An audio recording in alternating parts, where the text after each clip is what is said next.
श्रीरामपूर शहरातील वाढत्या गुन्हेगारीला आळा घालण्यासाठी श्रीरामपूर पोलीस अधीक्षकांनी कडक पावले उचलली आहेत। याच पार्श्वभूमीवर शहर पोलिसांनी विना नंबर प्लेट आणि काळ्या काचा असलेल्या वाहनांवर जोरदार कारवाई सुरू केली। शहरातील प्रमुख चौकांमध्ये पोलिसांनी धडक मोहीम चालवत अनेक दुचाकींना दंड ठोठावला।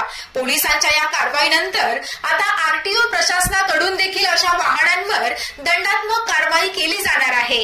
अचानक झालेल्या या कारवाईमुळे विना नंबर वाहन चालकांमध्ये चांगलीच खळबळ उडाली आहे।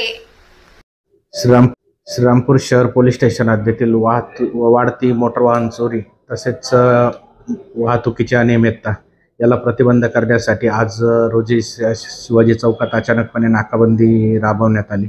नाकाबंदी दरम्यान विना नंबर प्लेटची वाहने ताब्यात घेण्यात आली। तसेच काळ्या फिल्म लावलेल्या ज्या गाड्या आहेत त्यांच्या काळ्या फिल्म काढून त्यांच्यावर दंडात्मक कारवाई करण्यात येत आहे आणि इतर वाहतूक अनियमितता करणाऱ्या वाहनांवर पण दंडात्मक कारवाई करण्यात येत आहे।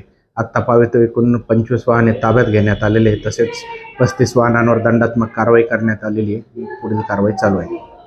आता जो पोलीस अधीक्षक सोनाली यांनी यांची भेट झाली त्यानंतर गुन्हेगारीला एक वचक बसवण्यासाठी कठोर कारवाईचे संकेत मिळाले होते। त्या संकेताच्या पार्श्वभूमीवर कारवाई करण्यात आली आहे। बरोबर, मान्य पोलीस अधीक्षक यांनी जी भेट दिली त्या दरम्यान त्यांनी वाढती गुन्हेगारी तसेच वाहतुकीचे नियमन करण्याबाबत आम्हाला सूचना दिल्या होत्या। त्या सूचनांचे पालन तंतोतंत करण्यात येऊन कारवाई करण्यात येईल।